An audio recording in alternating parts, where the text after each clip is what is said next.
할렐루야, 반갑습니다. 우리 옆에 계신 분들하고 좀 반갑게 인사 나눴으면 좋겠습니다. 반갑습니다.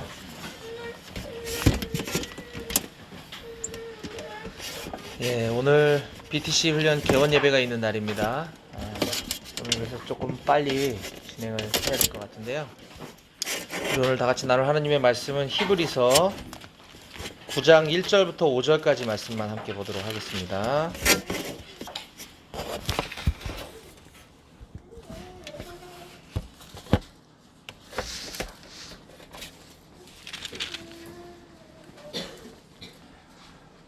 히브리서 9장 1절부터 5절까지 말씀입니다. 찾으셨으면 다 같이 함께 읽겠습니다. 시작. 첫 언약에도 섬기는 예법과 세상에 속한 성소가 있더라.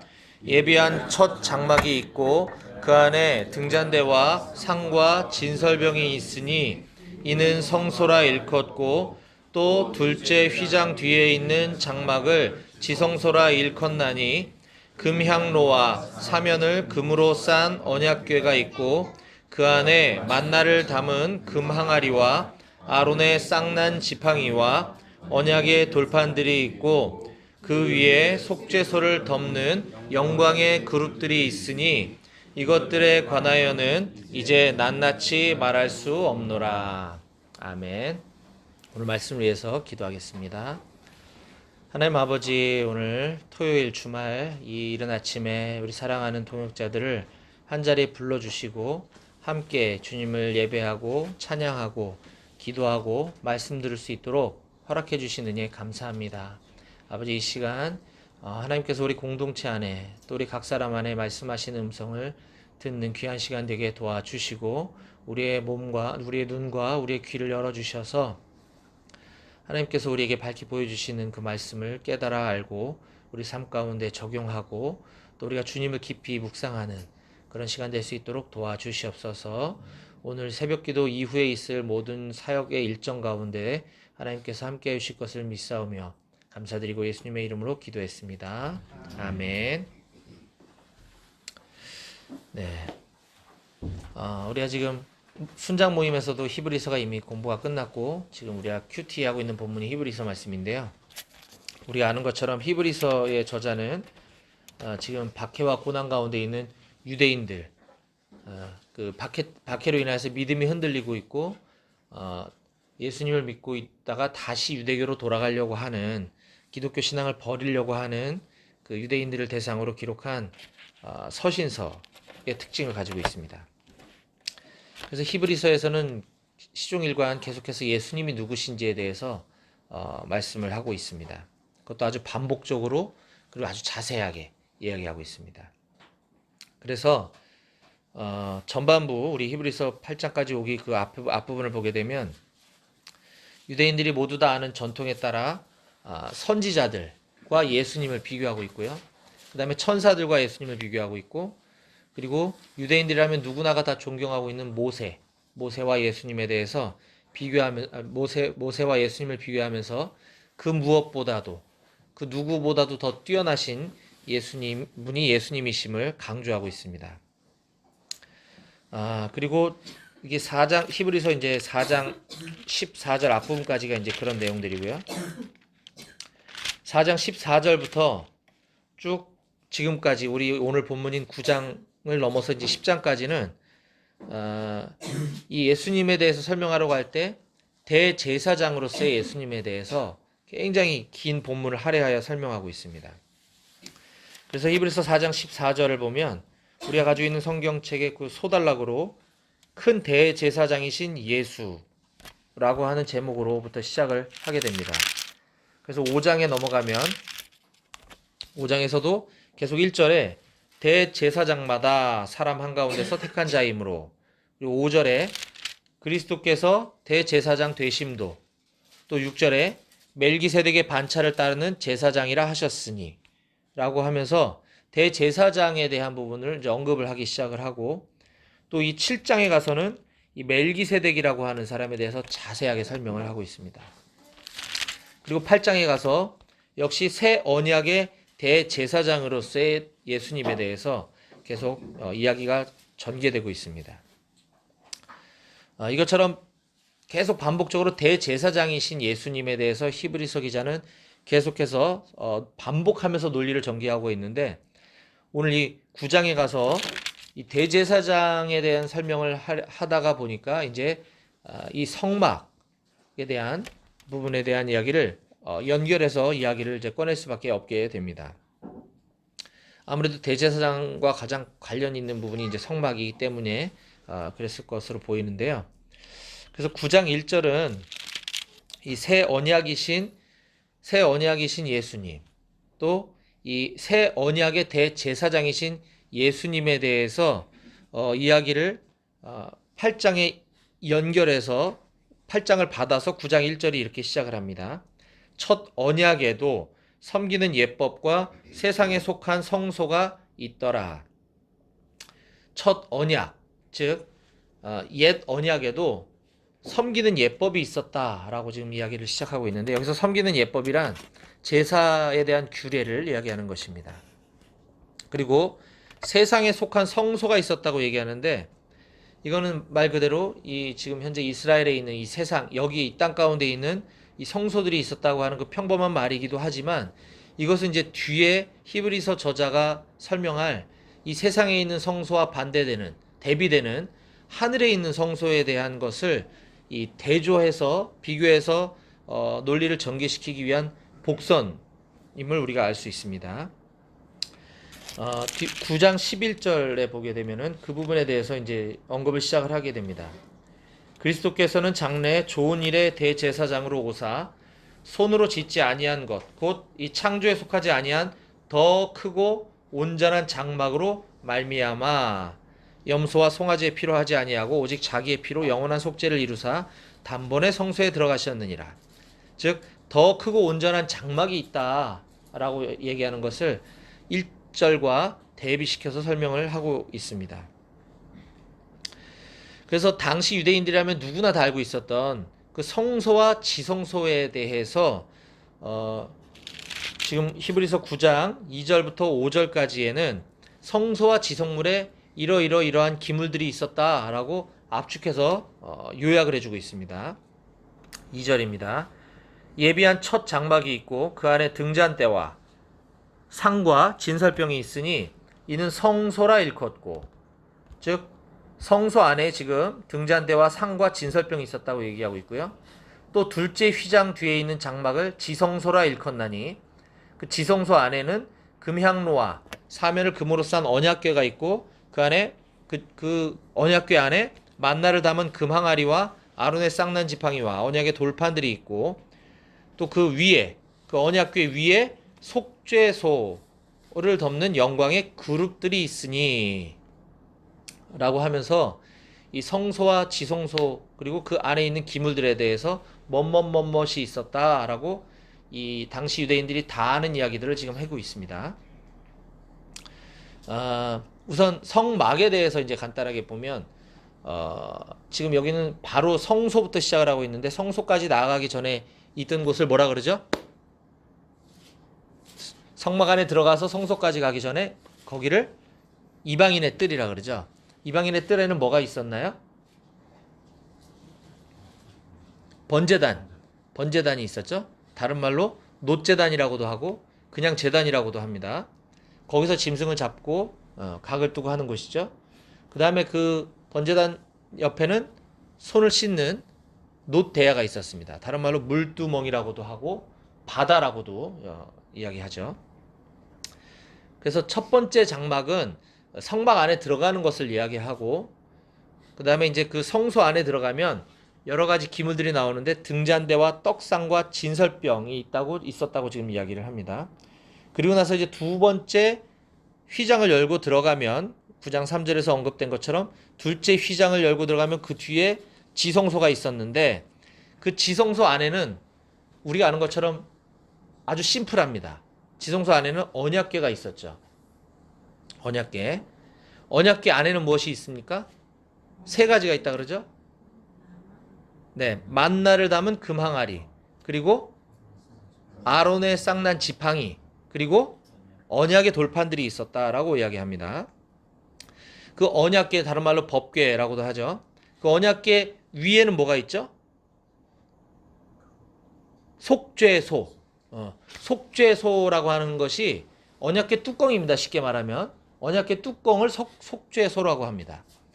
속죄소는 다른 말로 우리 그 난하주에 보면 뭐라고 돼 있죠? 예, 시은좌. 여기 난하주가 아니고 이제 출애굽기에 보면 속죄소하고 괄호 숫자 써 있고 밑에 시은좌라고 돼 있습니다. 속죄소, 우리 인간의 죄를 속해주는 장소라는 곳이죠. 다른 말로 시은좌라고도 하는데 이 시은좌는 하나님의 은혜를 베푸는 장소라고 하는 뜻입니다.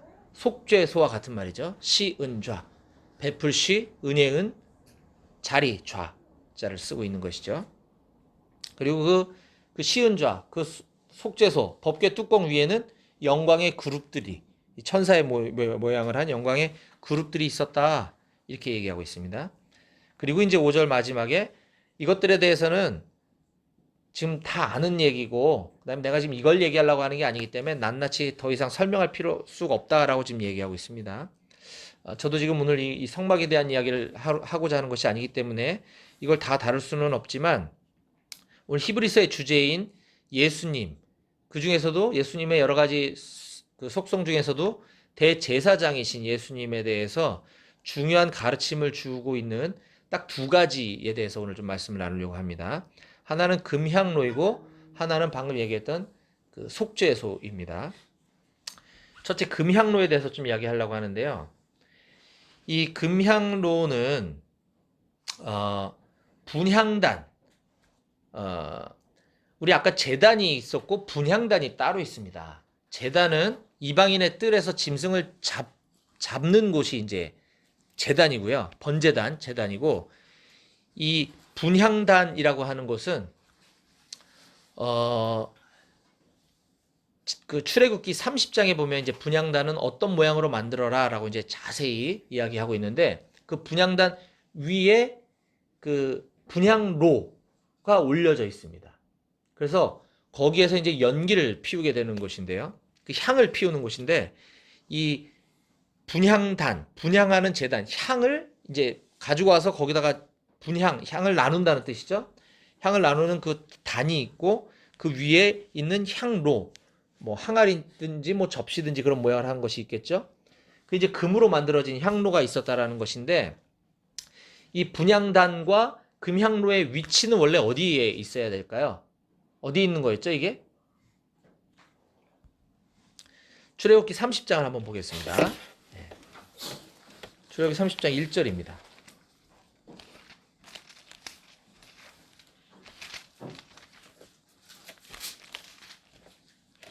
출애굽기 30장 1절부터 6절까지 눈으로 보시고 제가 빠르게 한번 읽어보겠습니다. 너는 분향할 제단을 만들지니, 분향단이죠. 곧 조각목으로 만들되 길이가 1규빗, 너비가 1규빗, 네모가 반듯하게 하고 높이는 2규빗으로 하며 그 뿔을 그것과 이어지게 하고 제단 상면과 전후 좌우면과 뿔을 순금으로 싸고 주위에 금태를 두르며 금태 아래 양쪽에 금고리 둘을 만들되 곧 그 양쪽에 만들지니 이는 제단을 매는 채를 꿰을 것이며 그 채를 조각목으로 만들고 금으로 싸고 그 제단을 증거궤 위 속죄소 맞은편 곧 증거궤 앞에 있는 휘장 밖에 두라. 그 속죄소는 내가 너와 만날 곳이며 라고 하면서 그 분향단, 분향로를 올려놓는 그 분향단의 위치가 어디다라고 정확하게 이야기하고 있습니다. 그 분향단을 증거궤 위 속죄소 맞은편 곧 증거궤 앞에 있는 휘장, 이 휘장은 성소와 지성소를 나누는 휘장이죠. 그 휘장 밖에 두라. 즉 어디에 두라는 얘기입니까? 성소에 두라는 얘기죠. 그런데 다시 히브리서 아까 우리 9장 4절로 가보겠습니다. 3절부터 보겠습니다. 둘째 휘장, 그 휘장 뒤에 있는 장막을 지성소라고 하는데 그 지성소 안에는 금향로와 사면을 금으로 싼 언약궤가 있고 그 언약궤 안에 이러이러한 것들이 있었다 라고 이야기합니다. 지성소 안에 언약궤와 금향로가 있었다 라고 지금 얘기하고 있는 것이죠. 네. 분향단은 없는데 금향로는 그 안에 있는 겁니다. 지금. 그렇죠? 네. 왜 히브리서 기자 이렇게 언급을 했을까? 이 금향로, 성소와 지성소에 대한 그 구약의 많은 언급들 중에 이 금향로 또는 분향단의 위치를 지성소 안에로 이렇게 묘사하고 있는 곳은 없습니다. 오직 히브리서 9장 4절에서만 지금 그렇게 이야기하고 있는 것인데요. 이 금향로는 어느 때 쓰여졌는지를 한번 좀 생각해 보겠습니다. 금향로는 두 가지 평상시의 용도와 1년에 한 번 대속죄일에 쓰는 용도가 있었는데, 먼저 대속죄일에 쓰는 그 금향로의 역할은 이렇습니다. 대제사장이 1년에 한 번 들어가서 그 속죄 제사를 드릴 때 그 분향단에서 저기 아까 그 각을 떴던 번제단에서 불을 가져와서 분향단에 그 분향을 합니다. 그리고 그 금향로를 들고 지성소 안으로 들어가는 거죠. 그래서 그 연기를 피워서 이제 그 하나님의 임재를 이제 앞에서 이렇게 피우는 그런 역할을 하게 됩니다. 그래서 그 연기로 이 속죄소, 하나님이 계시는, 거하시는 그 속죄해 주시는 그 장소인 그곳을 그 분향로에서 나오는 그 연기로 이렇게 가리는 역할을 하게 됩니다. 그렇다고 한다면 그 제사가 끝나면 그 분향로는 다시 가지고 나와야 되겠죠. 그 다음에 또 가지고 들어가겠죠. 네. 그래서 1년에 한 번 대속죄일에는 그걸 가지고 들어가게 됩니다. 레위기 16장 12절을 한번 또 보겠습니다. 레위기 16장 12절 13절.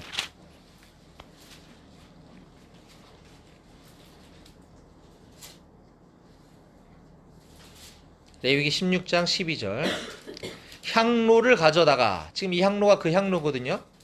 향로를 가져다가 여호와 앞 제단 위에서 피운 불을 그것에 채우고 또 곱게 간 향기로운 향을 두 손에 채워가지고 휘장 안에 들어가서 여호와 앞에서 분향하여 향연으로, 연기로 증거궤, 즉 법궤 위 속죄소 뚜껑이죠, 가리게 할지니 그리하면 그가 죽지 아니할 것이며 라고 자세히 설명을 해주고 있습니다. 그 분향로를 가져다가 그 여호와 앞 제단 위에서 아까 그 번제단에서 피운 불을 분향로에 가져다가 분향을 해다가 그 향로에다가 채우고 거기에 곱게 간 향기로운 향, 나감향, 소합향 뭐 이런 거 있잖아요. 그 향을 채워서 휘장 안에 가지고 들어가서 휘장 안에 들어가서, 여긴 지성소입니다. 여호와 앞에서 분향하여 향연으로 증거궤, 법궤 위 속죄소, 시은좌를 가리게 할지니 그렇게 해야 그 대제사장이 죽지 않을 것이다 라고 지금 이야기하고 있는 것입니다. 이처럼 대제사장이 1년에 한 번씩 가지고 지성소 갔다가 성소 갔다가 지성소 갔다가 이렇게 들고 왔다 갔다 했어야 됐던 그 기물인 향로, 이 금향로가 이제는 히브리서 저자가 쭉 이야기해왔던 것처럼 이 대제사장이신 예수님으로 인해서 단번에 이제 더 이상 지성소를 들락달락 할 필요가 없게 되었다. 그렇기 때문에 금향로가 이제 지성소 안에 놓여 있다라고 하는 것을 설명해주고 있는 것입니다. 이 금향로는 또한 평상시에도 매일매일 이와 유사한 역할을 하게 되는데, 하루에 2번씩 대제사장이 아침과 저녁으로 그 등잔대라고 하는 7촛대라고도 하죠. 등잔대는 어디에 있죠? 성소에 있죠. 성소 안을 밝히는 게 이제 촛대인데, 이 등잔대라고도 하고 이 촛대라고 하는 곳을 이 향로를 이용해서 거기를 그러니까 사르라, 그러니까 밝히라라고 이야기해주고 있습니다.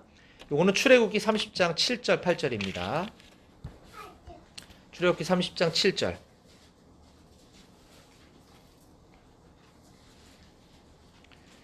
출애굽기 30장 7절. 아론이 아침마다 그 위에 향기로운 향을 사르되 등불을 손질할 때에 살을 찌며 또 저녁 때 등불을 켤 때에 살을 찌니 이 향은 너희가 대대로 여호와 앞에 끊지 못할 것이며 라고 하면서 아침마다 향기로운 향을 사르라.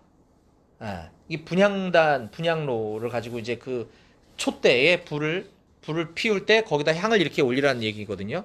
아침과 저녁에 그걸 하라라는 것입니다. 그러니까 분향로는 평상시에는 성소 안에서 그 역할을 하고 있다라고 하는 것을 우리가 알 수 있습니다.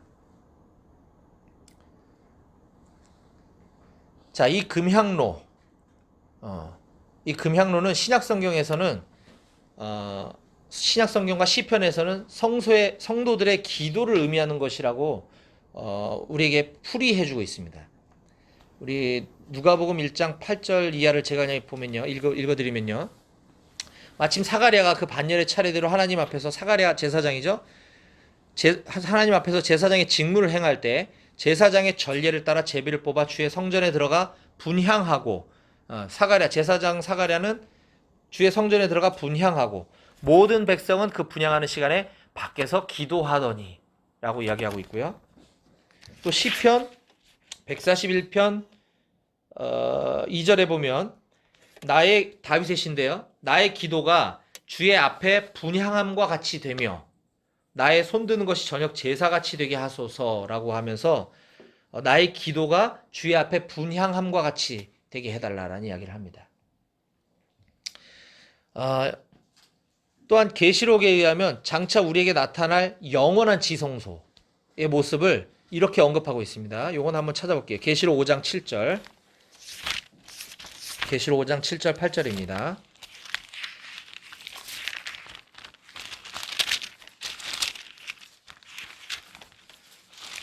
계시록 5장 7절.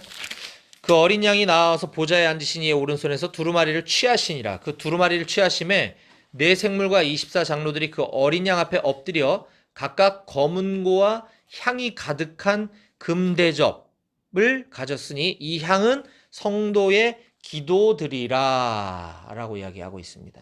그 구약시대 대제사장에 의해서 성소에서 지성소로 가지고 들어가서 속죄소, 시은좌를 덮었던 그 향을 담았던 그 향로, 여기에 지금 무엇이 담아져 있다고요?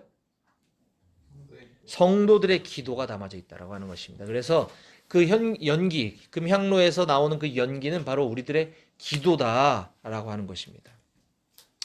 또한 오늘 자세히 설명하지 않겠지만 아까 성소 안에 있었던 그 아침 저녁으로 밝혔던 그 촛대, 등잔대는 오늘날 교회를 상징합니다. 이 교회를 밝히는 것, 그것은 바로 우리들의 기도라고 하는 것입니다. 세상의 어둠을 밝힐 뿐만 아니라 이 성소를 밝히는, 이 교회를 밝히는 그 빛이 바로 저와 여러분들의 기도라고 하는 것이죠.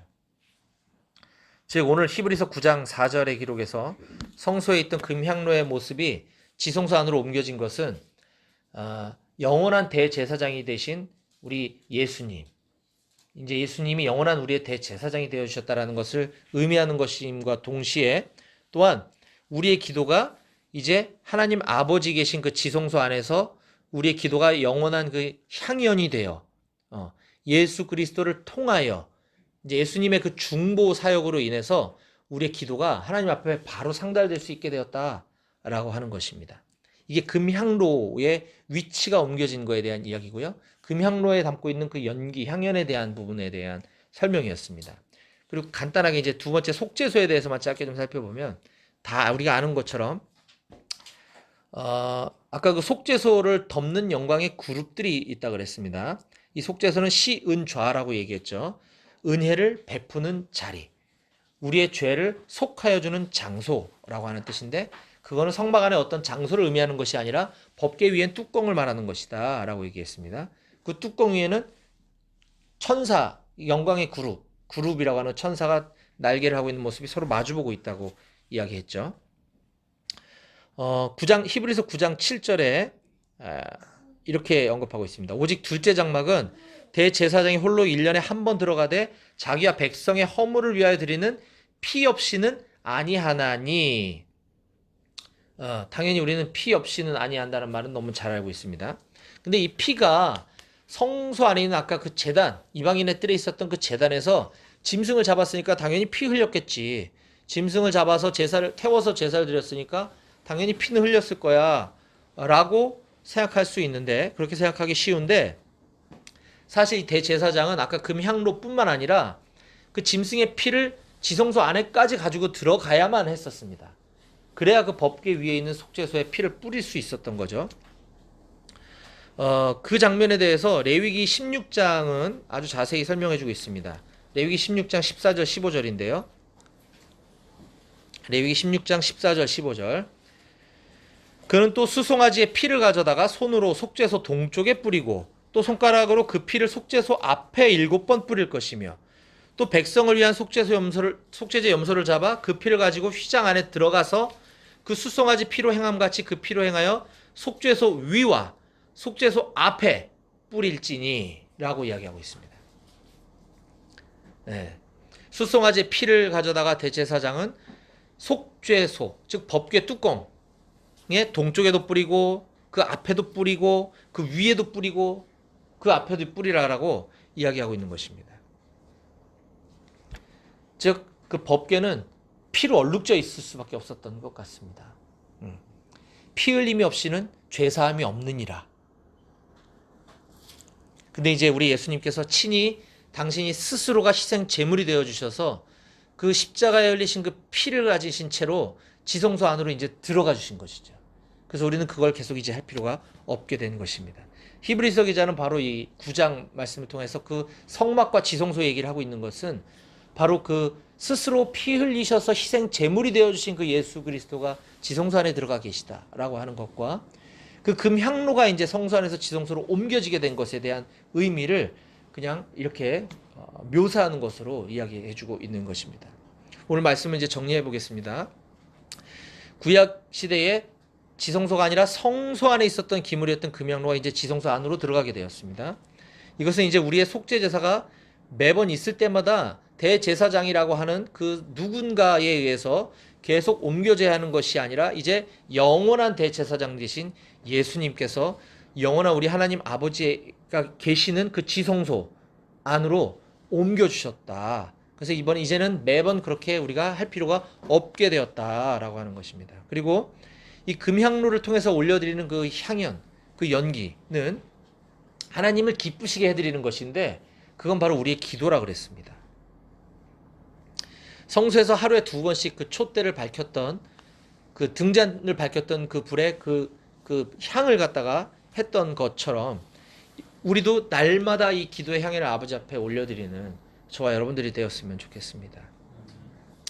감사한 것은 예수님께서 우리의 영원한 대제사장이 되어주셨을 뿐만 아니라 영원한 우리의 중보자가 되어주셨다라고 하는 사실입니다.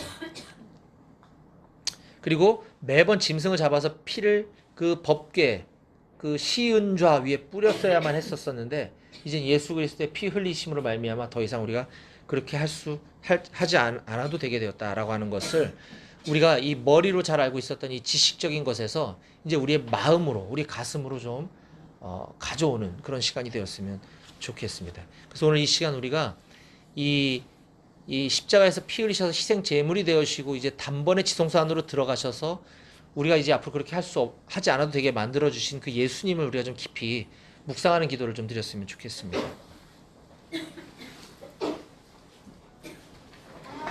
우리 오늘 크게 3가지 기도 제목 가지고 함께 기도할 건데 첫 번째는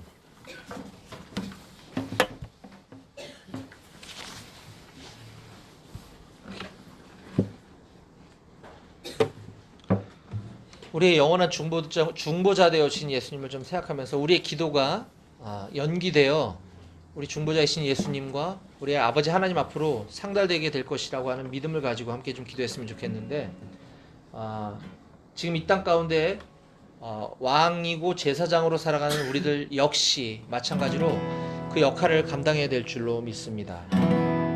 그래서 우리도 이 시간에 좀 중보하는 기도를 좀 많이 좀 했으면 좋겠는데요. 첫 번째는 우리 계속해서 예수님을 바라보시면서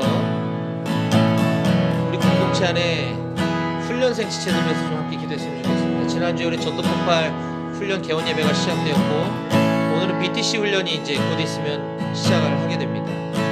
우리 각 지역 모임에 있는 전도폭발과 BTC 훈련생들을 위해서 또 우리 강남역 모임에 있다가 우리 훈련원 간사로 파송되어 가신 우리 최영미 자매님을 위해서 그리고 훈련원에 계신 여러 간사님들을 위해서 기도해 주시고요. 또 영락교회 전도폭발 훈련을 섬기고 계시는 여러 손길들을 위해서 우리 이 시간 다 같이 훈련생을 위해서 함께 중보하는 시간을 갖도록